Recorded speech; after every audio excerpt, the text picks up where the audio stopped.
Muy bien, vamos a dar inicio a este ciclo de conferencias. Bienvenidos todos, estudiantes de la Facultad de Biología de la Universidad Michoacana de San Nicolás de Hidalgo. Gracias por atender esta solicitud, esta convocatoria para tomar en cuenta algunos avances respectivos en investigación de macroalgas y briófitos. El día de hoy me permito darles la cordial bienvenida a todos ustedes por conducto de los profesores de la jefatura de materia de macroalgas y briófitas. La jefa de materia es la maestra Reina Alvarado Villanueva y los profesores que integramos a esta materia somos los profesores María del Rosario Ortega Murillo, el profesor José Gerardo Alejandro Ceballos Corona, el profesor Juan Diego Sánchez Heredia, la profesora María Alejandra Sánchez Trejo, la profesora Sandy Fabiola Andrade Hernández y un servidor, Rubén Hernández Morales. Vamos a dar lectura a los lineamientos para estar todos en la misma condición para tomar este ciclo de conferencias. Los lineamientos fueron proporcionados por los profesores en sus diferentes medios de comunicación que estructuraron para sus materias. Primero, vamos a dar la indicación sobre esta reunión. Ahorita todos estamos conectados en el enlace de Google Meet. Sin embargo, una vez que termine la conferencia de la doctora Deneb, vamos a pasarnos a otra aplicación, que es la aplicación de Zoom. Entonces, aquí les vamos a compartir el enlace de la reunión de Zoom para poder transmitir desde la Ciudad de México las conferencias de otras académicas compañeras que nos van a hacer favor de completar la parte de algas. Vamos a unirnos en el enlace de Meet, donde estamos ahorita todos. Si alguno de sus compañeros no se ha incorporado, por favor, envíenle el enlace de Meet por el medio que corresponda. Posteriormente vamos a mantener nuestras cámaras y micrófonos apagados para evitar interferencias y una vez que el ponente inicie, podemos apagar en este caso nuestras cámaras y micrófonos, todos los participantes, solamente el ponente tendría su cámara abierta y vamos a ir anotando las preguntas en nuestro cuaderno, preguntas que quisiéramos hacerle en este caso a la doctora Deneb García Ávila, quien inicia este ciclo de conferencias. Si alguno de ustedes quiere también ir anotando su participación, vamos a ir participando en el chat, vamos a ir anotando nuestras participaciones, pero después de que la doctora termine su intervención, vamos a abrir un ciclo de preguntas para que ustedes puedan manifestar aquellas dudas que tengan sobre la presentación o también aquellas inquietudes, particularmente si alguno de ustedes quiere en algún futuro incorporarse al grupo de investigación de la doctora Deneb García Ávila, como prestadores de servicio social, como tesistas o como colaboradores de actividades de divulgación científica, para que estén en comunicación con ella y puedan conocer sus líneas de investigación, además de algunas aportaciones científicas que hace la doctora en nuestra dependencia. Vamos entonces a redactar nuestras preguntas en el chat y posteriormente, cuando se abra la sesión de preguntas, vamos a darles la participación a cada uno de ustedes. En el caso de que alguno de ustedes no apartó su tiempo para preguntar, no hay problema.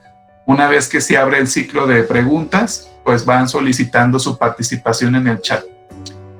La sesión de preguntas en el chat estará abierta durante todo el desarrollo de la conferencia, pero las vamos a atender hasta el final para no hacer intervenciones al momento de que el ponente está compartiendo su investigación. Si alguno de ustedes tiene algún problema de conexión, la recomendación es que se desconecten de esta llamada, resuelvan el problema reiniciando su equipo y vuelvan a iniciar. No es necesario que nos avisen que se salieron de la sesión para poder restaurar el servicio. Esperemos que alguno de ustedes no tenga problemas graves con conexiones o el uso del dispositivo, pero si llegáramos a tener un problema grave, no se preocupen, las conferencias van a ser retransmitidas por medio del canal de YouTube de esta materia. En caso de que no cuenten con el internet, alguno de sus compañeros para conectarse a esta sesión, Después les compartimos el enlace a los compañeros para que atiendan las conferencias en YouTube. Tendríamos que ir desarrollando todos un resumen, ya sea que lo desarrollemos en Word o que lo desarrollemos en nuestra libreta de anotaciones de la materia. La vamos a enviar ya sea a la plataforma donde están tomando su clase o bien al correo institucional o también al medio oficial que su profesor habilitó para recibir los resúmenes de las conferencias. Los resúmenes de las conferencias van a tener una recepción de 8 días.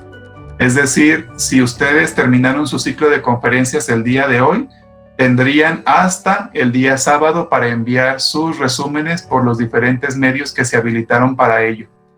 En dado caso de que alguno tenga problemas de conectividad, para ello se les da este lapso para que puedan atender la conferencia y hagan su resumen respectivo, el cual tendrán que enviar a su profesor de la teoría.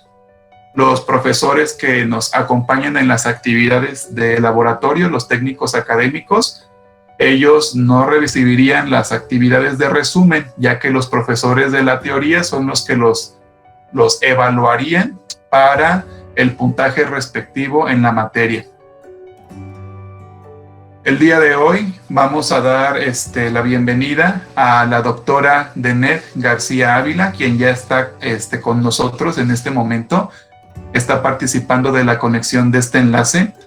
La doctora Deneb García Ávila es profesor e investigador de la Facultad de Biología de nuestra institución y pues es especialista en sistemática y filogenia de briófitos. El día de hoy nos comparte la ponencia Las briófitas, las primeras plantas terrestres. Esta ponencia tendrá una duración aproximada de 1 hora, incluyendo las intervenciones en preguntas.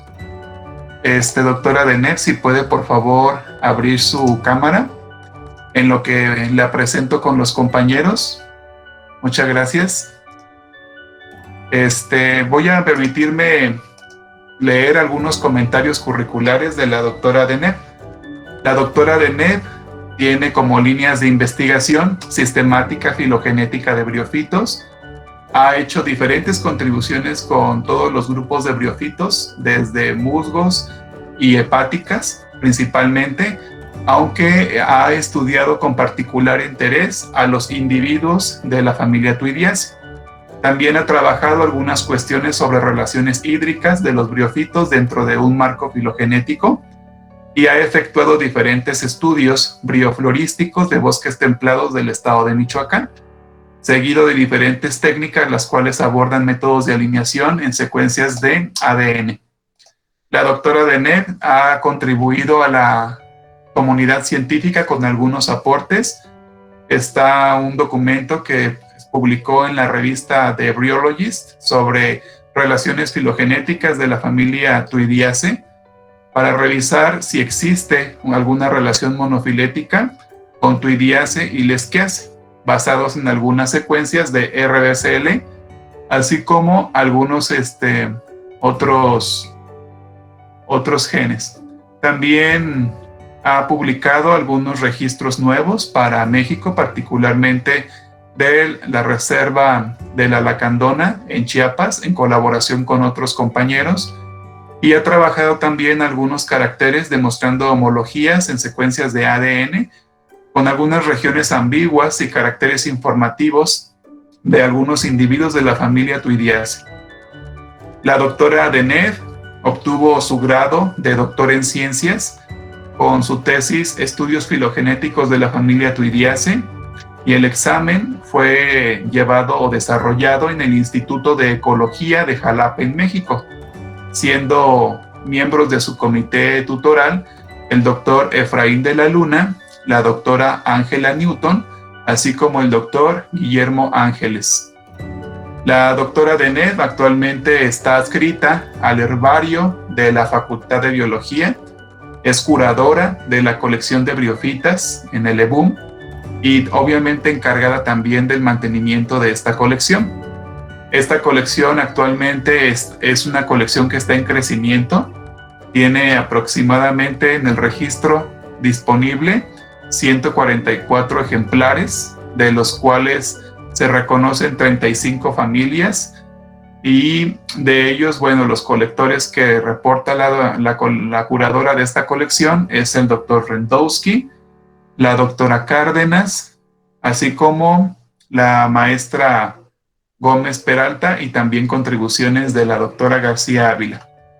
Sin más, me permito darle la palabra a la doctora Denet García Ávila para que nos comparta el día de hoy su experiencia con el trabajo en briófitos, particularmente la percepción que existe en la comunidad científica sobre la evolución de este grupo para diversificar al reino vegetal en el ambiente terrestre.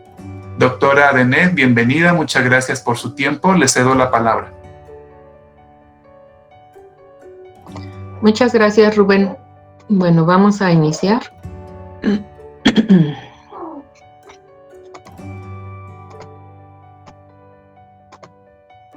¿Me dicen si ya lo ven, por favor? ¿Sí? Sí, ya se observa su presentación, sí, gracias. Ok, muy bien. Bueno, chicos, la presentación que yo preparé es un poco general. Voy a abarcar varios aspectos relevantes de las briófitas. La primera parte está relacionada con las diferentes hipótesis filogenéticas que existen para ubicar a las briófitas dentro de la filogenia de las plantas verdes. Entonces veremos que las briófitas son las primeras plantas terrestres, ¿no? Y posterior a esto les iré presentando algunos detalles interesantes de la morfología de cada una de las divisiones taxonómicas de este grupo para que veamos las distinciones entre ellas, y finalizaré un poco con la importancia que tienen en el ambiente estas plantas, ¿no? Entonces, para empezar, pues podemos decir que las briófitas son plantas terrestres normalmente pequeñas en términos del tamaño que alcanza su gametofito. Tenemos plantas que miden desde milímetros hasta las plantas que pueden ser más grandes que existen en Nueva Zelanda, que miden algunas hasta 30 centímetros, pero sería solamente un grupo y es muy poco común que midan ese tamaño, ¿no? Otra de las características que tienen estas plantas es que tienen, ay, perdón, se me va un poco la voz, tienen dos fases, ¿no? La fase gametofítica, que corresponde a la fase visible, que es la que observamos normalmente con mayor frecuencia, y la fase esporofítica, que correspondería en el caso de los musgos a este, en el de los anthocerotes a este, y bueno, este sería el caso de una hepática talosa compleja, como platicaremos más adelante. Un detalle muy interesante de estas plantas que no se observa en otros grupos botánicos es la dependencia que tiene el esporofito respecto al gametofito. ¿Qué significa esto? Esto significa que esta estructura que está aquí, denominada como esporofito, ¿sí?, está inmersa, en el caso de los anthocerotes, en el talo. En el caso de los musgos está atado a través de un conjunto de tejidos, está atado al gametofito, y por lo tanto no pueden vivir de manera independiente. Durante todo el proceso, hasta que se dispersan las esporas y se desintegra el esporofito, siempre el esporofito está atado al gametofito, ¿no? Entonces, si ustedes quisieran que el esporofito creciera aparte del gametofito, que lo cortaran y lo quisieran crecer aparte, no va a ocurrir, ¿no? Porque depende directamente de la nutrición que tiene del gametofito. Otra de las características interesantes que tienen estas plantas, y por lo cual están englobadas dentro del grupo de las embriófitas, es que durante el desarrollo tienen la retención de un cigoto. Eso es lo que en una estructura especializada, y eso es lo que los hace pertenecer al grupo de las embriófitas. Además, también pueden presentar algunas características adicionales en sus células. En el caso de los musgos, si llegan a presentar una cutícula, y en el caso de algunos musgos es una cutícula inclusive un poco cerosa que les ayuda a protegerse de la deshidratación, ¿no? Aunque, como veremos más adelante, estas plantas también tienen un aspecto muy interesante respecto a las relaciones hídricas. El otro punto interesante son que los órganos sexuales son multicelulares, y bueno, la presencia que pueden tener y la disposición que tienen las estructuras reproductivas en el gametofito de las plantas también es muy variada dependiendo del grupo del cual estemos hablando, ¿no? Bueno, finalmente podemos considerar a las briófitas como 3 linajes de plantas no vasculares, ¿no? Se llaman plantas no vasculares justamente porque carecen de un sistema interno de conducción de agua y alimento. Entonces, la manera como ellas resuelven todas las condiciones hídricas es de una forma primordialmente externa, ¿no? Quiere decir que el gametofito de estas plantas va a absorber una gran cantidad de humedad y por eso se dice que tienen una capacidad poiquilohídrica, ¿no? Quiere decir esto que son capaces de absorber agua del ambiente e incorporarlo a sus tejidos y así resolver las cuestiones hídricas sin problema. Los 3 grupos tienen esa capacidad. Algunos tienen la capacidad más desarrollada que otra, es decir, absorben agua con mayor facilidad. Esto está asociado con ciertas características celulares que también pueden tener y hay otras que lo hacen de una manera más lenta, ¿no? Por ejemplo, en el caso de las hepáticas talosas complejas, como la imagen que tenemos aquí, es una planta, la planta es una targonia. Lo que hace esta planta es enroscarse completamente cuando está deshidratada, literalmente se enrosca hacia arriba, de forma que cuando la vemos en estado deshidratado parece una especie de gusanito, oscuro, como rojizo, y al momento de que ya se rehidrata, entonces se abre completamente y se vuelve turgente, ¿no? Pero esto, en el caso de algunas hepáticas talosas, puede tardar un poco más de lo que tarda, por ejemplo, en los musgos. De los 3 grupos, los musgos serían los que tienen la respuesta más rápida al contacto con el agua, ¿no? Y también aquí hay algunos grupos de musgos que son un poco más tardados en absorber el agua que el resto. En el caso de los antocerotes también, el único detalle con los antocerotes es que cuando empiezan a rehidratarse, estos cambian un poquito de color, la coloración del talo, ¿no? Entonces, en ocasiones cuando se quieren identificar, pues sí hay que tener un poco más de cuidado para tomar datos de las plantas en fresco, ¿no? Particularmente para los antocerotes. Estas plantas se distribuyen en realidad en varias zonas templadas y tropicales del mundo, como ahorita veremos en un mapita. Tienen regiones, hay reinos brioflorísticos, ahorita se los muestro en un mapa, y están en zonas boreales, en zonas antárticas, las podemos encontrar en zonas secas, incluidos los desiertos, y también regiones de alta montaña, ¿no? Cuando hablamos de briófitas y del origen de las plantas terrestres, pues nos tenemos que remontar en el tiempo hace millones de años, ¿no? Los cálculos moleculares establecen que aproximadamente hace 400 millones de años se pudieron haber originado. Sin embargo, algunos hallazgos más recientes podrían indicar que estamos hablando de tiempos inclusive más remotos que nos llevarían el origen de las primeras plantas terrestres hasta cerca de los 500 millones de años, ¿no? Entonces, 450 millones de años. Lo que ustedes ven aquí es una filogenia, una hipótesis filogenética. Digamos, la disposición es circular, pero básicamente aquí donde está el cursor, donde está el láser, podrían ubicar los nodos. Un nodo significa que es un punto de separación entre un grupo de especies y otro que en algún momento de la historia geológica tuvieron una divergencia, ¿no?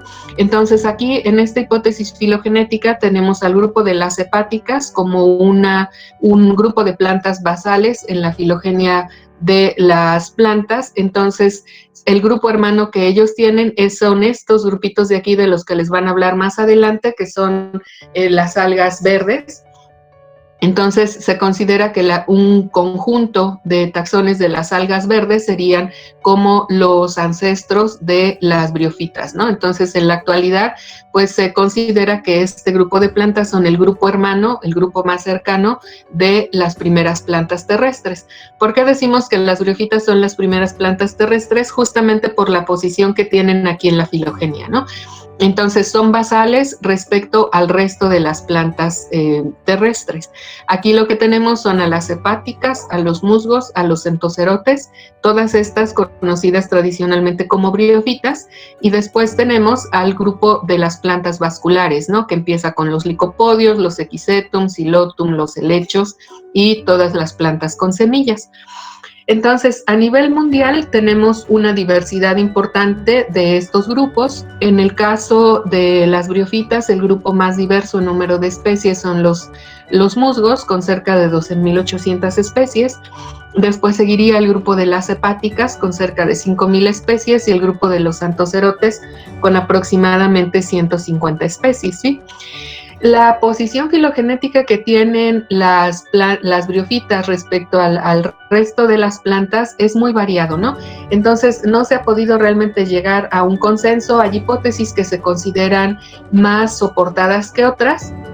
¿Soportadas en qué sentido? Que todos los métodos de análisis que se utilizan digamos que nos proporcionan la misma hipótesis filogenética y tienen buen soporte utilizando los valores de soporte que se usan en las filogenias, ¿no?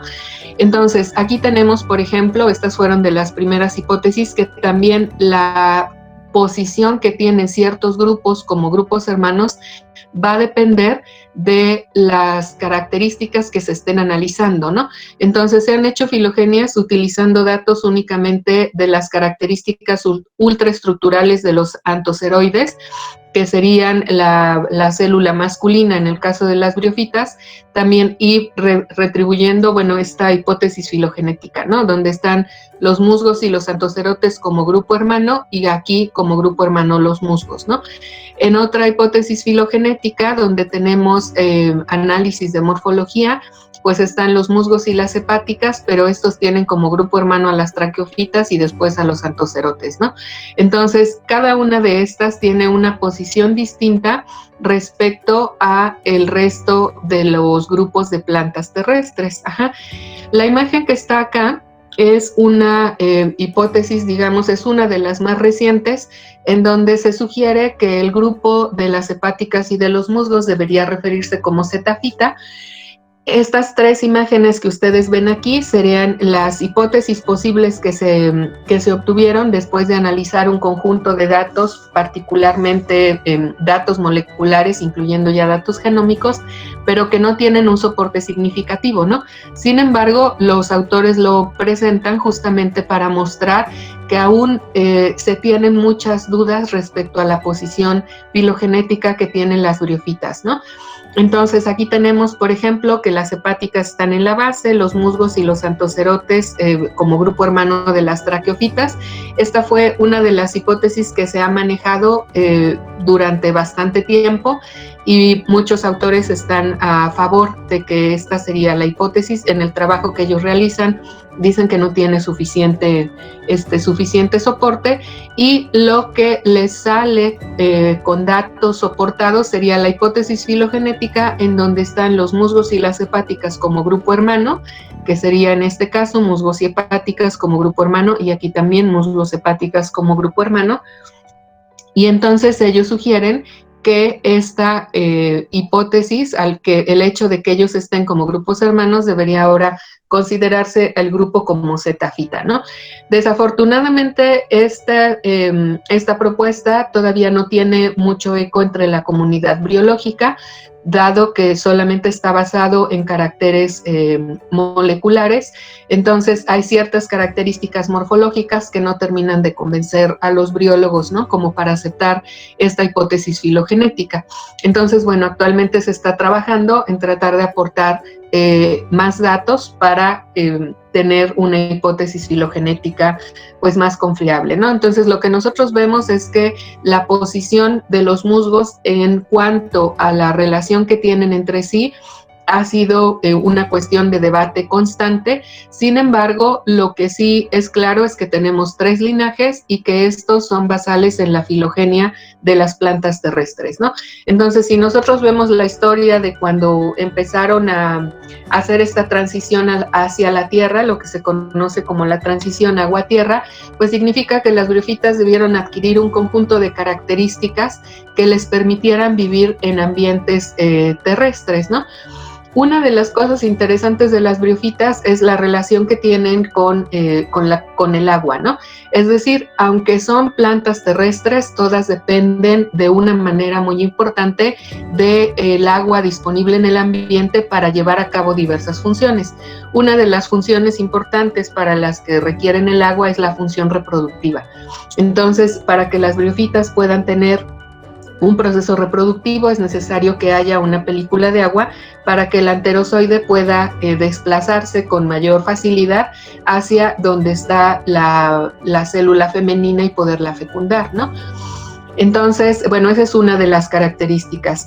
La otra modificación que han tenido, si tomamos en cuenta, por ejemplo, esta hipótesis filogenética, donde están los anthocerotes como grupo hermano de traqueofitas, aquí lo que vemos, como lo veremos más adelante ya con detalles de la morfología de cada grupo, los anthocerotes van teniendo una tendencia a la reducción del gametofito. Esto significa que ya el esporofito empieza a mostrarse como una porción más, mucho más visible en el caso que el gametofito. El gametofito de los anthocerotes de repente empieza a ser un poquito, de todos los grupos de briófitas sería el que tiene la morfología más sencilla, ¿no? De los grupos de briófitas, las plantas que tienen las morfologías más complejas, digamos, serían las hepáticas talosas, denominadas asimismo complejas, y el caso de los musgos también, ¿no? Entonces, tuvo que haber un conjunto de modificaciones para que pudieran conquistar el ambiente terrestre, ¿no? Estas plantas, bueno, vamos a ir viendo cada una de estas características. Esto, bueno, ya se los dije, los ambientes en los que pueden estar son zonas desérticas. Este sería un musgo, esto que ven aquí es un musgo de una zona desértica. En las zonas semidesérticas también pueden estar presentes.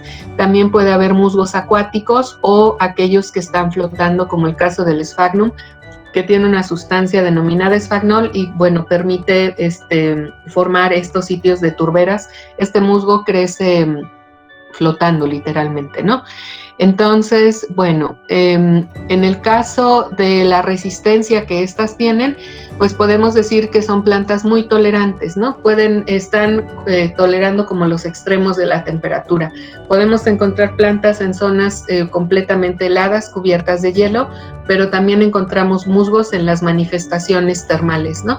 En el caso de los azufres, por ejemplo, pues podemos encontrar directamente en las manifestaciones termales algunos musgos que resisten esas altísimas temperaturas. Y bueno, otra de las características importantes que tienen es que estas plantas se conocen por su tolerancia a los tóxicos, ¿no? Entonces se conocen como tóxico tolerantes, de tal forma que pueden ser indicadoras de contaminación. Si nosotros vemos la distribución de las briófitas en términos de un mapa mundial, pues podemos identificar lo que se conocen como regiones brioflorísticas, ¿no? Entonces, la región 1, que está indicada aquí, sería la región holantártica, que incluye todas las especies que se distribuyen en Australia. Aquí en la 2 se conoce para musgos en particular como la región sudafricana. En plantas vasculares verán que aquí en la región le conocen como la región capense. Para plantas vasculares en musgos se conoce como la región sudafricana. Después la región del neotrópico, la región del paleotrópico y toda la región holártica, ¿no? En estas regiones o reinos brioflorísticos podemos encontrar especies de musgos, hepáticas y anthocerotes. La diversidad que hay en cada una de las regiones es variada y obviamente también va a ser diferente dependiendo del grupo briológico del cual estemos hablando, ¿no? Ahora, si nos adentramos un poco a las relaciones filogenéticas de Marcantiophyta, el grupo de briófitas que se consideró durante bastante tiempo, que se ha considerado durante bastante tiempo como basal en la filogenia de las plantas terrestres, pues tenemos también una gran diversidad morfológica. Estas plantas, la característica que tiene, y particularmente las que son más basales, como serían las hepáticas, en este caso las hepáticas talosas complejas, estas de aquí, el Aplomitrium, que sería la más basal, es la planta que ven ustedes acá. También tiene una combinación de características foliosas y talosas.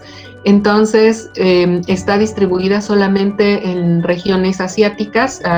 Aquí en América no se tiene registro de la presencia de esta planta.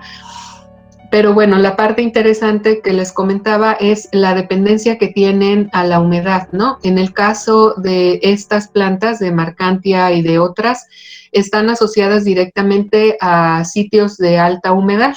Entonces las podemos encontrar cerca de los arroyos, inclusive, bueno, yo he colectado plantas inclusive en zonas directamente en los lechos de los arroyos, con periodos del año que tienen que está inundado, pues. Entonces, sí tienen una dependencia importante de la humedad, ¿no? Pero bueno, entre las otras características que nosotros tenemos es la morfología que presentan para poder desarrollar todas las funciones que requieren, ¿no? Entonces, aquí lo que les presento es la clasificación de Marchantiophyta, que está dividida en 3 clases y todas estas subclases. Las que tenemos en México son Marchantiopsida y Jungermaniopsida. Entonces, en Marchantiopsida están incluidas las talosas complejas como la Marchantia, que es la famosa plantita con copitas de dispersión, y el resto, estas serían talosas simples, estas dos, y en esta subclase están incluidas todas las hepáticas foliosas, ¿no? Las características generales de Marchantiophyta están relacionadas con características del esporofito y obviamente con características del gametofito. Esta sería la imagen de un esporofito de una hepática foliosa y también del esporofito que pueden presentar las hepáticas talosas simples, como sería este caso.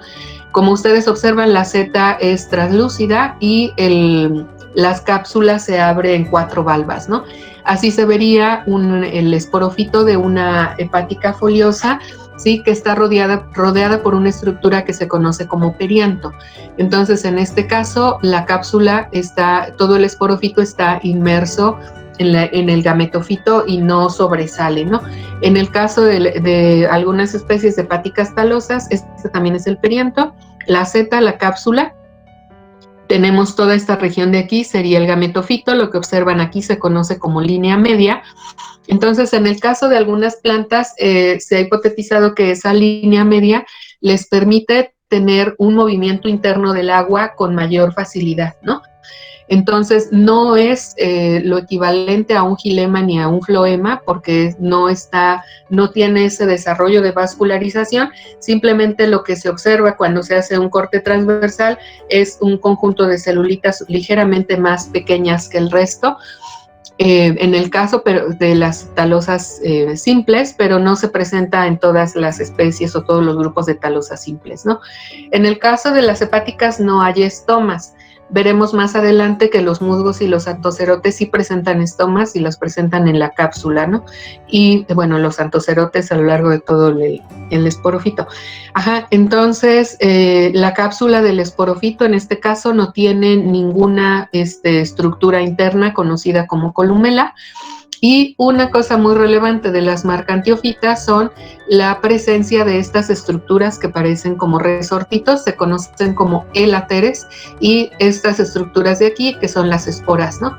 Los elateres, eso que se ve como enroscado, es lignina, entonces forma una especie de doble hélice y responde también a la humedad. Entonces, lo que se ha dicho de la función que tienen estos elateres es que ayudan en la dispersión de las esporas, ¿no? Entonces, al momento de que hay un cambio de humedad, se contrae y entonces expulsa las esporas.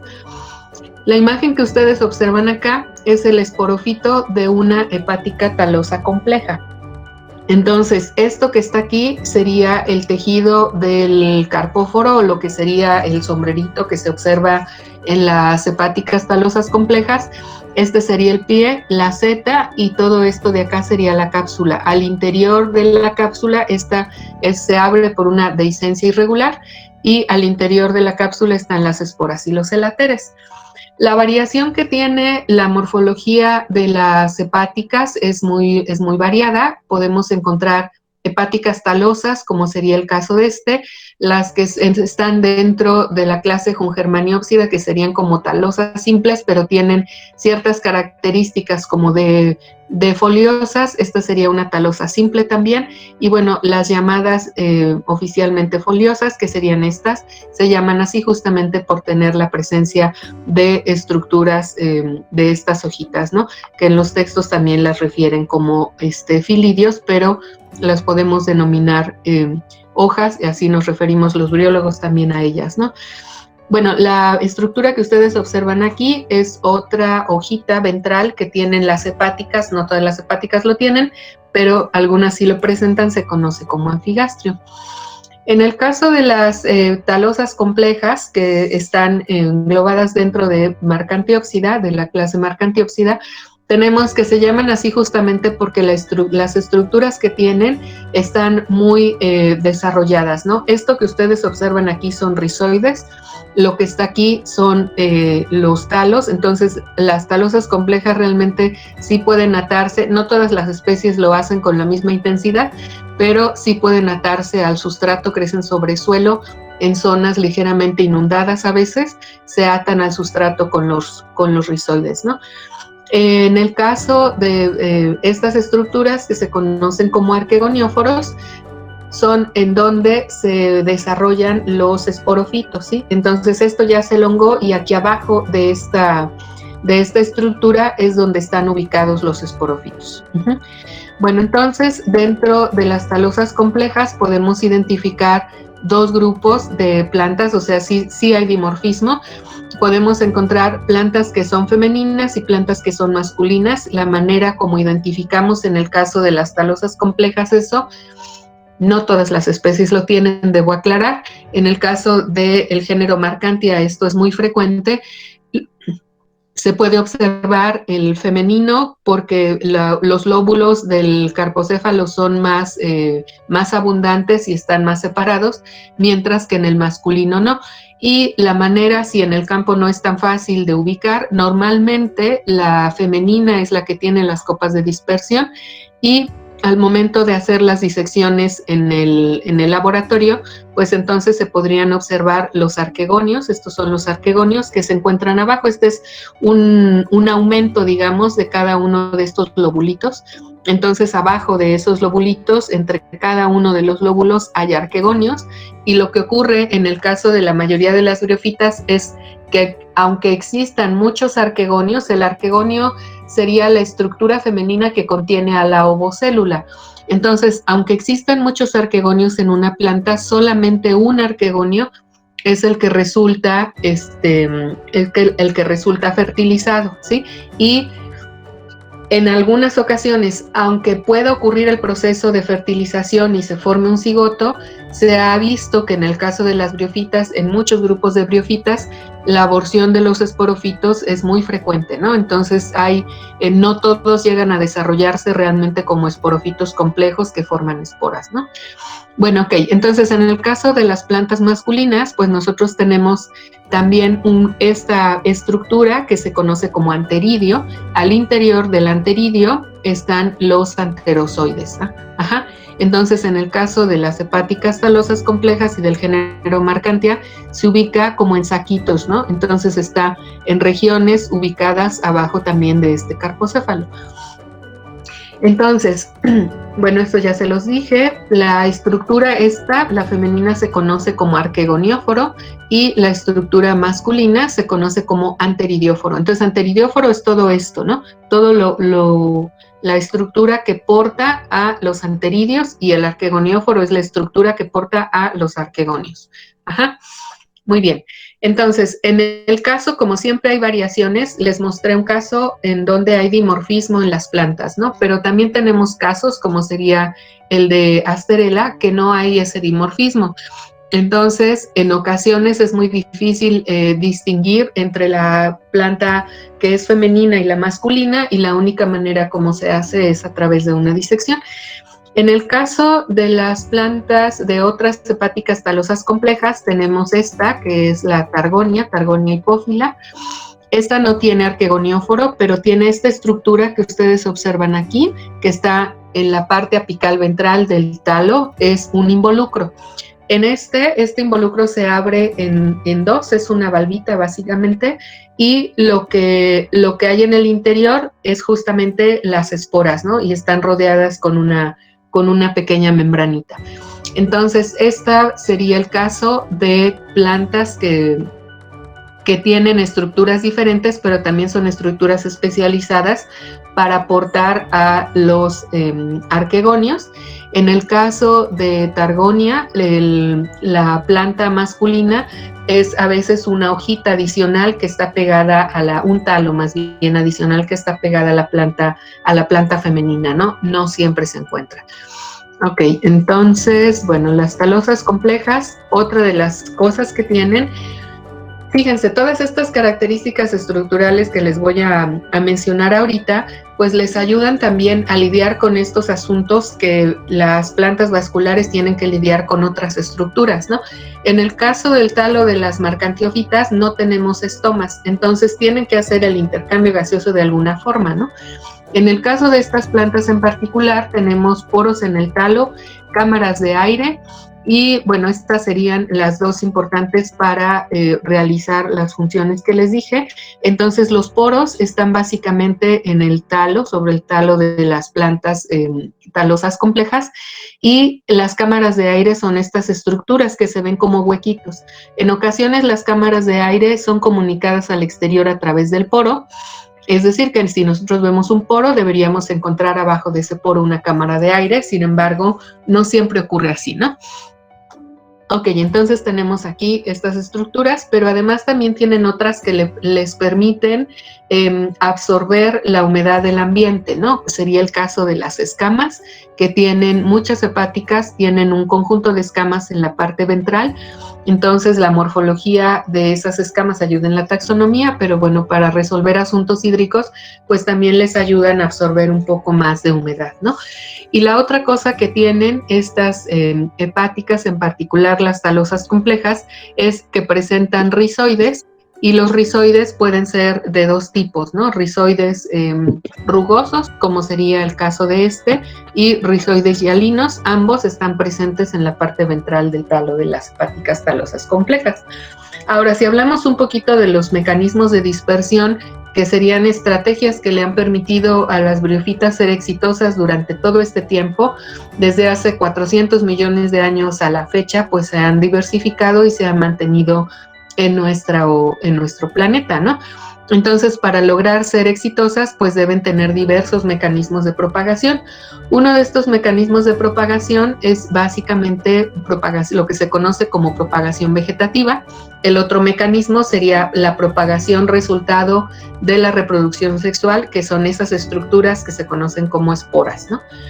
Entonces, en el caso de las talosas complejas, tienen el género Marcantia en particular tiene estas copitas, y hay otro género que se conoce como Lunularia, que también tiene copitas de dispersión, que lo que tienen al interior, esas como lentejitas, son fragmentos, ¿no? En realidad es un talo, es un cachito del gametofito que se va a transformar en un talo posteriormente, ¿no? Entonces, eso les ayuda en la dispersión. Otros grupos de hepáticas tienen estas yemitas, que también son como gemas que les permiten tener una propagación vegetativa, ¿sí? En algunas ocasiones, además de presentarlo en las hojas, lo pueden presentar en los rizoides, ¿sí? Y bueno, si hablamos ya en particular de las talosas simples, además de las características del esporofito que les mencioné hace un rato, pues tienen otras características que las distinguen de las otras hepáticas, ¿no? Por ejemplo, en este caso, el talo es muy sencillo, es uni o biestratificado cuando mucho. El talo no presenta poros y van a desarrollar una línea media, ¿no? En el caso de estas plantas, el proceso de deshidratación es un poquito más rápido que en el caso de las hepáticas talosas complejas, ¿sí? Aquí la cápsula igual se abre en 4 valvas. Los rizoides no se diferencian en 2 tipos, suelen ser muy pequeños. A veces están agrupaditos hacia lo largo del talo y bueno, también pueden tener propagación por fragmentación del gametofito, ¿no? Y finalmente, se ha dicho que este grupo de plantas empezó a hacerse más diverso conforme fue, digamos que de los 3 grupos de hepáticas sería el más reciente. Ajá. Y en el caso de estas se caracterizan justamente por presentar hileras de hojas, casi siempre son dorsiventrales la posición que tienen y pueden tener una hoja en la porción media del tallo que se conoce como epigastrio. Las hepáticas foliosas son muy diversas también en morfología y en sustratos que pueden colonizar. Básicamente muchas son epífitas y tienen mecanismos de propagación vegetativa muy diversos, además de la dispersión por esporas también, ¿no? Entonces, la morfología de las hojas es variada y eso ayuda en su taxonomía. Una de las características es el esporofito que presenta una seta blanca, así como la apertura de la cápsula en 4. Y una de las cosas interesantes que tienen estas plantas y que se ha considerado como parte de las estrategias que les permiten evitar un poco la deshidratación, aunque tampoco es, son estas estructuras que se conocen como cuerpos oleosos, ¿no? Entonces, básicamente son gotitas de aceite que están presentes al interior de las células. La agregación que pueden tener estos cuerpos oleosos es variado y eso ayuda en la determinación taxonómica. Y bueno, finalmente llegamos al grupo de los musgos.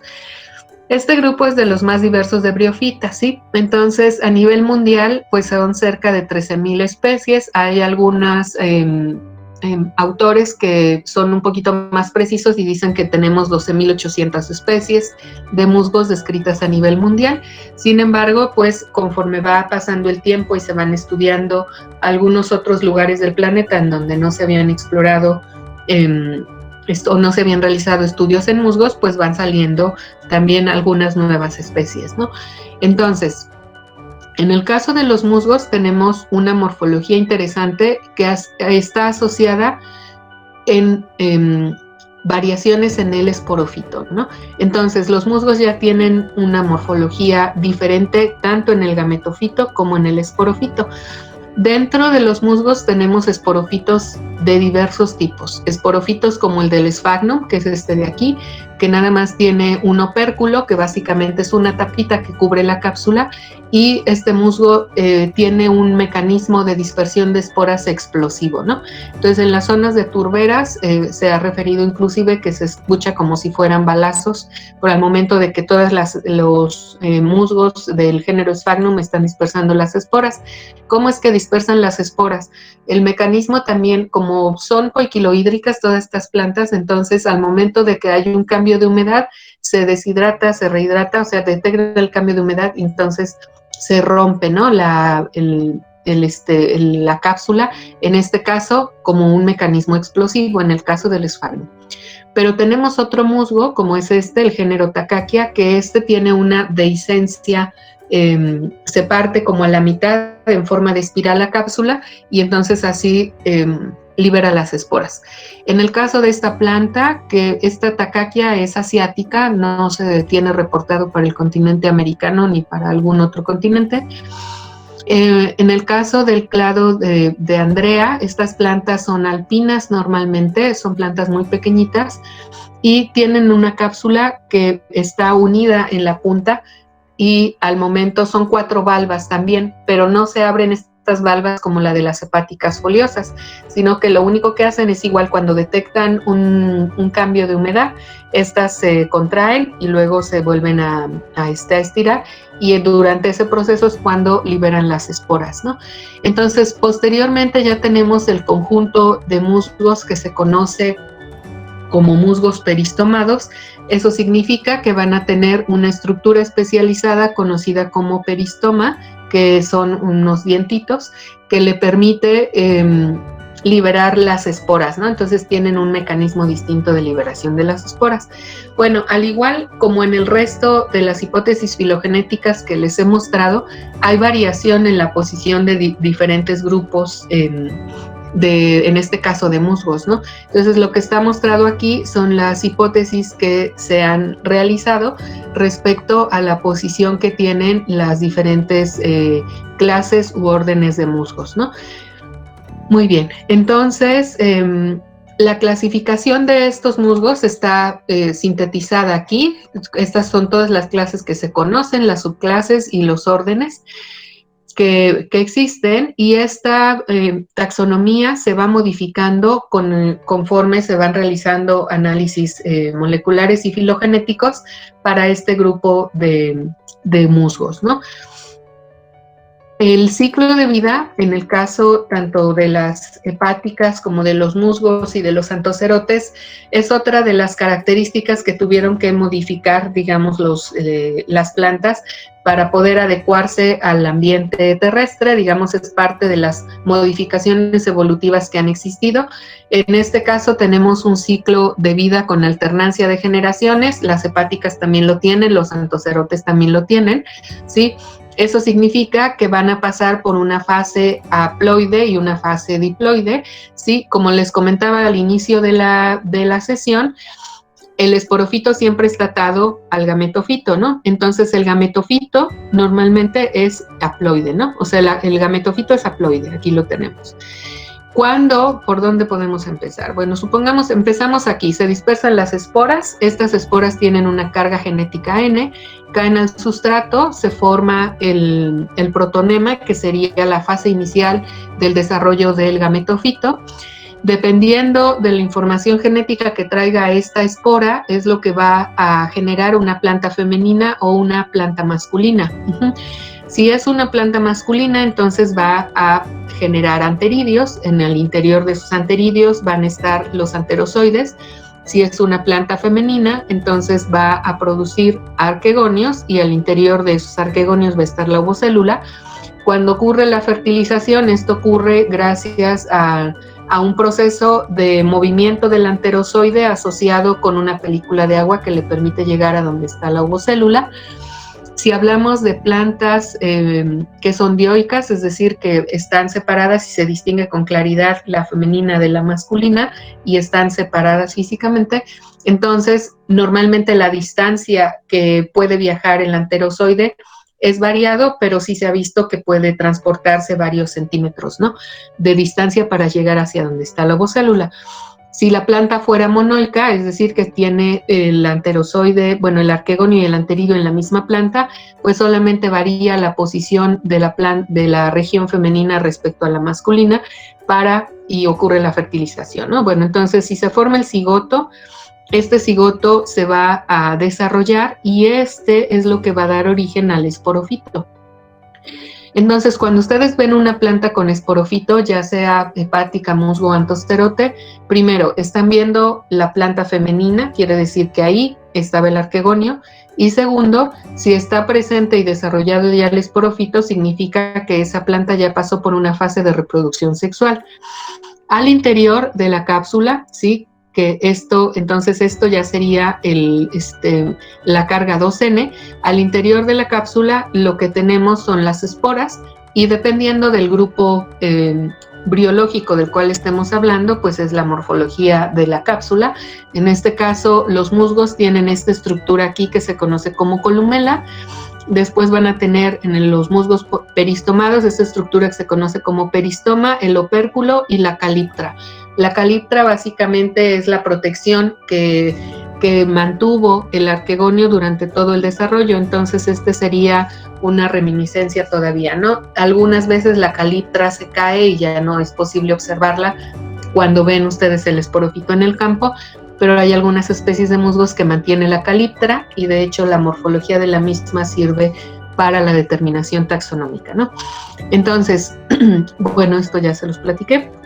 La mayoría de las especies sí pueden ser dioicas. Tenemos también una gran cantidad de especies que son monoicas. Bueno, la morfología del gametofito y del esporofito es tan variada como esta. Este sería un acercamiento a Tachyckia, al esporofito de Tachyckia, y al de Andrea.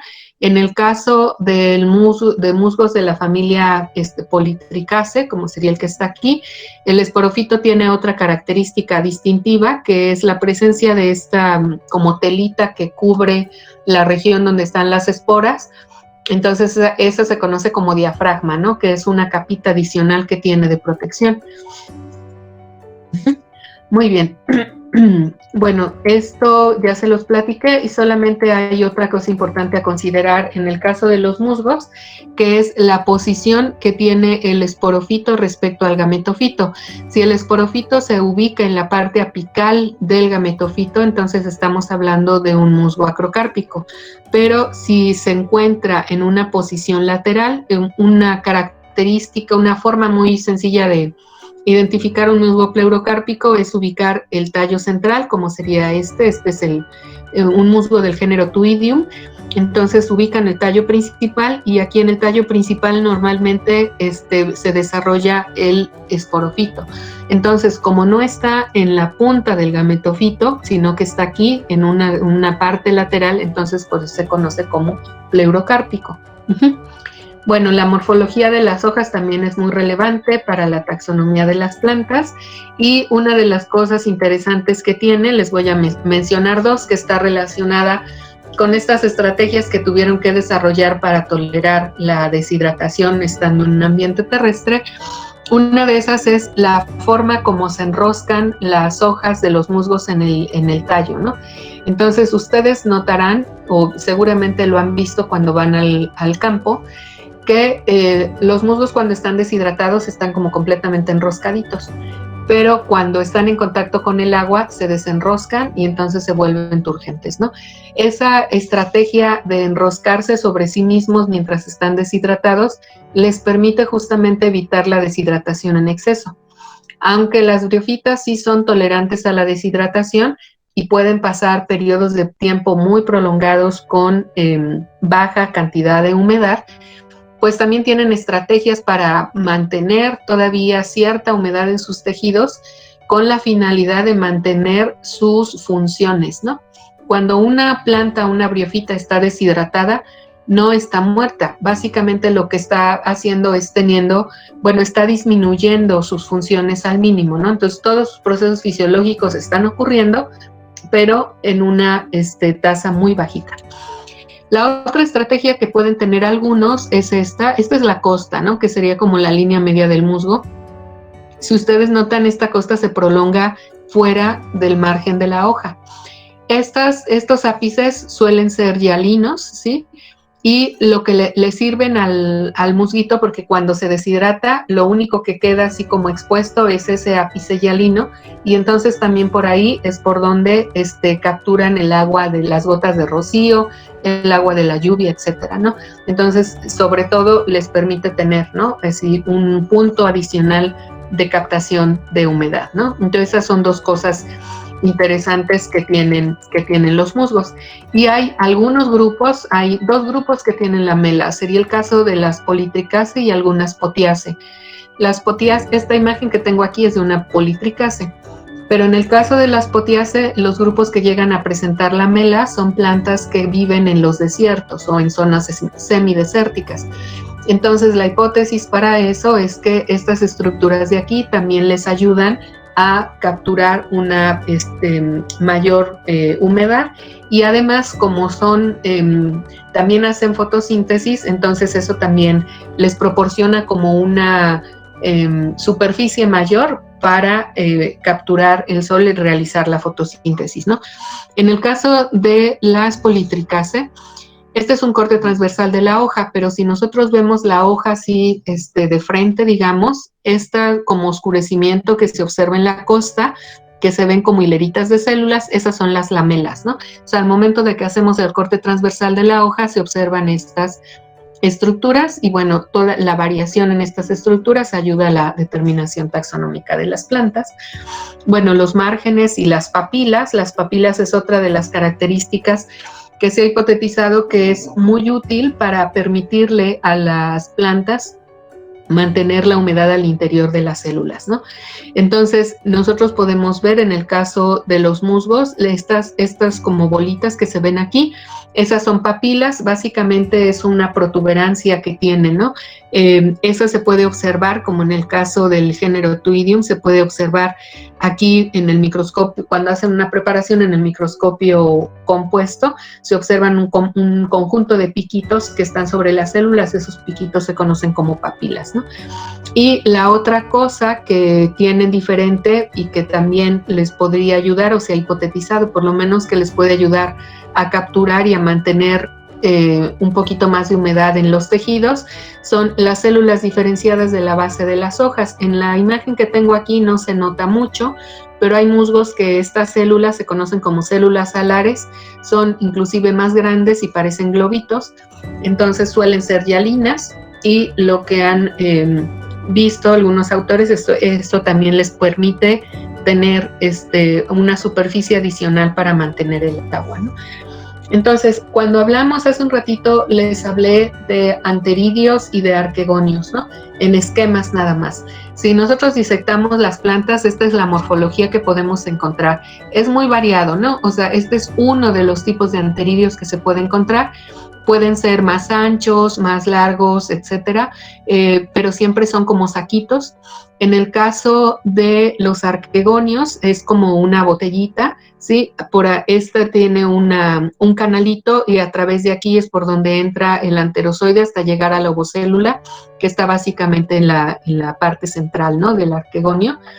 Y siempre están protegidos por estas estructuras que se conocen como parafisios, son conjunto de una estructura que tiene células hialinas normalmente, ¿no? Adicional a eso van a tener hojas diferenciadas que se conocen como hojas periqueciales, ¿no? Eso lo protege también al arquegonio. Ok, bueno, entonces, ¿qué más tenemos? Ok, de las cosas que empiezan a presentar los musgos que no tienen las hepáticas, que comparten con los anthocerotes y que, bueno, después se encuentran presentes en las plantas vasculares, son los estomas.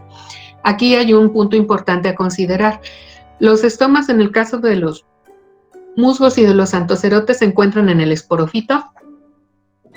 En el caso, y en particular en la cápsula, en el caso de los musgos, suelen encontrarse en la base de la cápsula, en la región que se conoce como apófisis o cuello, sí, que sería ahí donde está el puntito rojo, y muy pocas especies de musgos los pueden encontrar en los estomas dispersos en la cápsula, ¿no? Son muy poco conspicuos, solamente hay un grupo de musgos que puede tener estomas más desarrollados, pero no son numerosos, ¿no?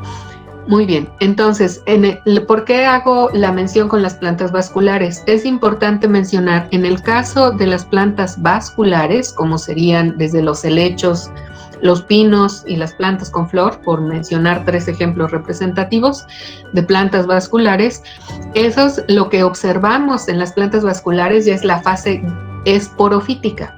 Entonces, nosotros vemos aquí ya una tendencia hacia esas situaciones cuando observamos características que están presentes en el esporofito, que después en las plantas vasculares están presentes en la fase esporofítica, ¿no? Obviamente no hay comparación en la morfología de los estomas que tienen los musgos con los que presentan las plantas vasculares, pero empieza a existir ciertas características, ¿no? Bueno, esas son las partes, ya se las platiqué, partes platicadas, la caliptra, la cápsula, el opérculo, aquí no hay una imagen del peristoma, ¿sí? Y la columela sería la parte interna de la cápsula. Ok, en este caso ya les voy a mostrar cómo se ve lo de los peristomas. El peristoma es que básicamente se conoce como dientes, así se le llaman, dientes del peristoma. Entonces, esto sería un peristoma nematodonto, quiere decir que es una sola pieza, una estructura morfológica toda que contiene los dientes. Esto está presente en Polytrichum y Tetraphis. Y después tenemos el conjunto de peristoma que se conoce como artrodontos. Estos son artrodontos justamente porque están articulados, ¿no? Entonces, el peristoma artrodonto está presente aquí y es de 2 tipos. Puede ser diplolépido o haplolépido dependiendo de la posición que tienen los dientes en el peristoma. Si es diplolépido puesto, quiere decir Diplolépido quiere decir que tiene 2 hileras de dientes en el peristoma, uno más delgadito y otro más grueso. Si es opuesto, quiere decir que están así, uno atrás del otro, ¿no? Si es alterno, quiere decir que están así. Uno sí, otro no, pero no están uno atrás del otro. Ok. Entonces, cuando hablamos de un peristoma aplolépido, artrodonto aplolépido, quiere decir que solamente hay una hilera de dientes en el peristoma. Esas características son útiles sobre todo para la determinación taxonómica, ¿no? Entonces, también como parte de las estrategias reproductivas de estas plantas, además de la dispersión de las esporas para formar nuevas colonias y expandir el rango de distribución de la especie, pues tenemos mecanismos de propagación vegetativa también presentes en los musgos. Aquí puede darse esta propagación vegetativa a través de estructuras conocidas como gemas, como fragmentos de rizoides o fragmentos inclusive del propio gametofito que se desprenden y que forman nuevos gametofitos, ¿no? Entonces, todos estos tipos de propagación vegetativa, como el nombre lo indica, pues implica que no debe existir un proceso de reproducción sexual para que se lleve a cabo, ¿no? Ok, finalmente llegamos aquí a la... no sé si ya me extendí mucho, a los antocerotes, que sería la división antocerotofita. Daniel, Rubén, ¿no me he extendido mucho? No, vamos en tiempo. Muchas gracias, Okay. Dene. Sí, muy bien. Entonces, después tenemos el último grupo, que sería el menos diverso en cuanto a número de especies, y la morfología también es ligeramente menos diversa que en el grupo de los musgos o en el de las hepáticas. Sin embargo, también podemos encontrar diferencias notables e interesantes, ¿no? Entonces, las imágenes que ven ustedes aquí son imágenes representativas de cada uno de los géneros de antocerotes, y tenemos la morfología del, ahorita les muestro otra imagen, pero estos como palitos que ven aquí, estos cuernitos, de hecho en inglés la manera como se refieren a estas plantas son como hornworms, se me fue ahorita la pronunciación, pero básicamente son plantas con cuernos, ¿no? Lo que significa. Entonces, estos filamentos que se ven aquí es el esporofito. Ajá. El esporofito, en el caso de los antocerotes, básicamente está compuesto básicamente por la cápsula, ¿no? La imagen que ustedes ven aquí es una imagen del microscopio electrónico en donde se observa la dehiscencia de la cápsula del esporofito de un antocerote, y al interior están las esporas. Una de las cosas más interesantes que tienen este grupo es la morfología de las esporas. Las esporas están ornamentadas, bueno, ahorita les muestro algunas imágenes, y bueno, tienen esas esporas ornamentadas. Estos filamentitos que se ven aquí se conocen como pseudoelateres, que son estructuras asociadas también a las esporas, pero estas no tienen engrosamientos de lignina como en el caso de las hepáticas. Sin embargo, siempre están presentes, ¿no? O sea, durante el desarrollo de las esporas se desarrollan también estas estructuras, y la variación en la longitud es nada más número de células, no son realmente muy grandes. Ayudan también en la determinación taxonómica, y bueno, esto es el talo, ¿no? El talo del antocerote, y tienen otro aspecto interesante que son las asociaciones simbióticas, ¿no? La taxonomía pues está resumida aquí. Tenemos dos clases, Leios-Porocerotópsida y Antocerotópsida, que es lo que incluye a la mayor diversidad de antocerotes. El mapita mundial, bueno, aquí les faltó México. En México sí tenemos antocerotes, no tenemos muchas especies, pero sí tenemos, se reconocen al menos 9 géneros de antocerotes en el país, y bueno, el resto pues es lo que se ha conocido, ¿no? Este es de los grupos también menos estudiados, y actualmente hay un grupo de investigación más grande respecto a lo que había hace 10 años, por ejemplo, y bueno, ya existen aportes notables al estudio de los antocerotes, ¿no? Entonces, la morfología es sencilla comparada con el resto, y bueno, aquí está un pequeño esquemita de la diversidad la morfología de los esporofitos, ¿no? Esto también es un antocerote y estas como protuberancias que ustedes observan aquí, ese sería el esporofito. Ese es del género Nototilas, es uno de los géneros de antocerotes con el esporofito más reducido, no se elonga como en el resto. Aquí tenemos esta región de aquí, se conoce como involucro, que sería, también está atado al gametofito de por vida hasta que se desintegra el esporofito, sí, está unido al gametofito por un pie, de hecho está muy inmerso en el tejido del gametofito. Todo esto es la cápsula del esporofito, entonces el esporofito abarca de aquí hasta acá, está compuesto de dos partes, el involucro y la seta, el involucro y la cápsula, perdón. La cápsula tiene una apertura por dehiscencia y es una apertura asincrónica, que ese es otro aspecto importante, ¿sí? Esta apertura asincrónica, ¿qué significa? Que en cuanto las esporas están maduras, el esporofito se empieza a abrir en el ápice. Y entonces ustedes van a encontrar, me voy a regresar tantito, sí, pueden encontrar aquí filamentitos que van a ver cafés, como se ve aquí, y el resto se ve verde.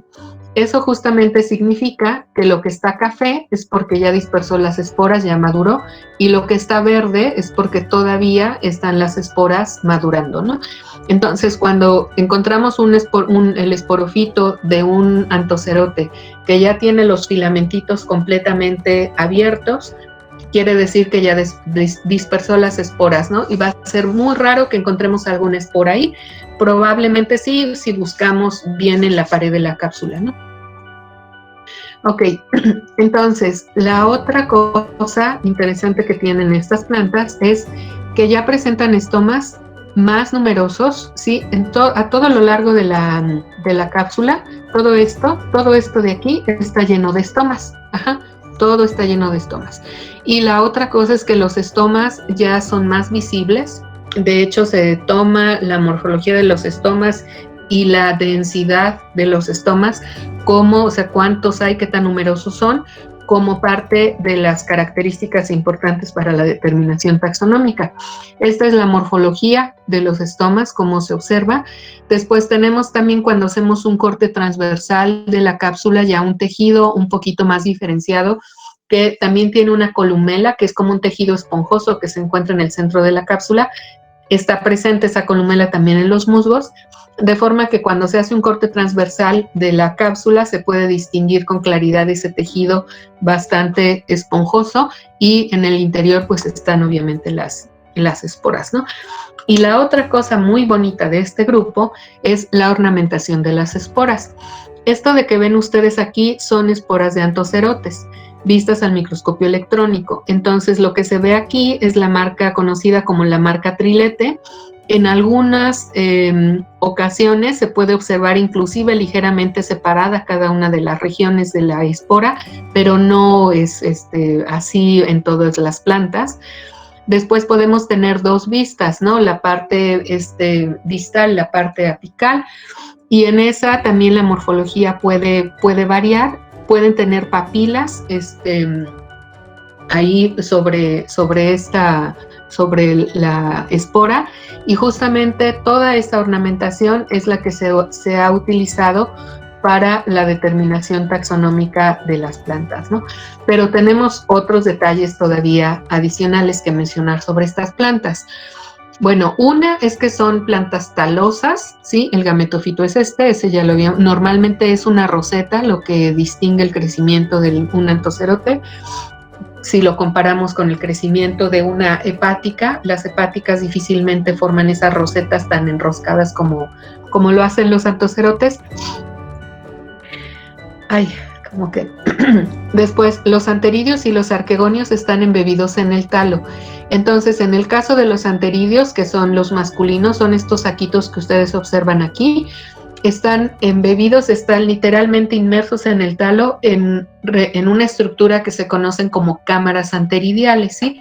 Y en el caso de los arquegonios, estos también están en el talo, pero no están como inmersos, sino que son ligeramente protuberantes, y entonces ahí es donde se observa que está el femenino, ¿no?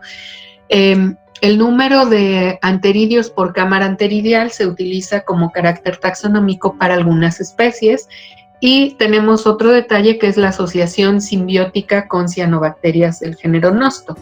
Entonces, esta asociación simbiótica se observa como especie de bolitas negras en el talo. Entonces, si ustedes están observando el talo de un anthocerote, me voy a regresar a una imagen donde se observa aquí. Entonces se observan esas como bolitas, ahí no se observa tan negro, pero son esos circulitos, normalmente tienen cianobacterias, ¿no? Entonces, en el caso de las cámaras anteriores ya les dije, y bueno, la otra cosa es que la morfología del anterozoide es muy compleja, ¿no?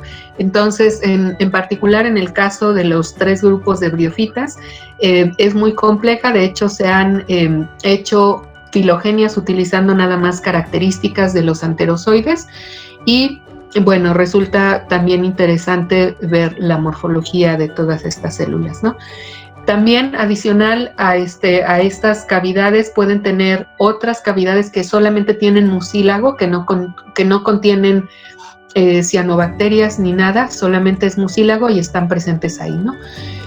Finalmente, la importancia que tienen es, pues se integran, ¿no?, a la biomasa del suelo, participan en el ciclo de nutrientes, previenen la erosión del suelo, proveen alimento a otros animales, pueden tener un impacto significativo en la absorción de nutrientes del suelo. Hay musgos, les decía al inicio de la plática, que son tóxico-tolerantes, entonces se puede monitorear la cantidad de nitrógeno atmosférico por la color, bueno, obviamente hay que hacer análisis también del contenido de nitrógeno, pero la coloración de los musgos cuando se empiezan a tornar muy amarillentos, quiere decir que tienen una alta cantidad de nitrógeno. Y bueno, sí se asocia, ¿no?, con la incorporación de nutrientes, la presencia de los musgos con suelos ricos, y algunos estudios han demostrado que absorben fácilmente calcio, potasio y nitrógeno, y que normalmente esto lo obtienen por depositación de lo que cae de la copa de los árboles, ¿no? También tienen una relevancia notable en el ciclo hidrológico, dado que, como les mencionaba también hace un rato, al ser plantas poiquilohídricas, tienen la capacidad de absorber una gran cantidad de humedad, de tal forma que se ha visto que hasta 200% de su peso seco en agua lo pueden absorber, ¿no? Entonces, ahora imaginen el servicio ambiental tan favorable que hacen las briofitas al momento de mantener los ciclos hidrológicos, ¿no? Ahora, también vemos estas composiciones con mucha frecuencia en los bosques, en donde vemos zonas con musgo que están conviviendo con regiones de plántulas, ¿no? O sea, el estadio, el primer estadio de las plantas vasculares, ¿no? Plantulitas de avies, plantulitas de cualquier otra especie de planta vascular, y eso se ha visto que sí tiene relación con la presencia de los musgos, ¿no? Puede ser una relación positiva o negativa. Cuando es una relación positiva significa que está siendo benéfico porque le proporciona condiciones microclimáticas importantes a las semillas para que éstas puedan germinar y al menos establecer la plántula. Y ya después, cuando empieza, los musgos pueden tener algunas sustancias alelopáticas, entonces, bueno, podrían tener ahí conflictos con algunas especies de vasculares. No a todas las plantas vasculares les gusta que haya musgo cerca, hay plantas vasculares a las que sí les gusta que haya musgo cerca, ¿no?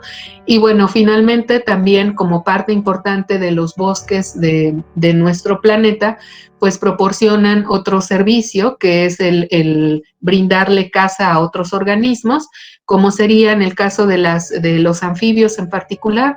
Se acercan mucho a las colonias de musgos en las zonas templadas, justamente a proveerse de humedad. Entonces, cuando quieren obtener humedad, pueden acercarse a las colonias de musgos, y también porque ovipositan, ¿verdad? Entonces, pueden dejar ahí la progenie y saben que pues va a estar ahí está protegida, ¿no?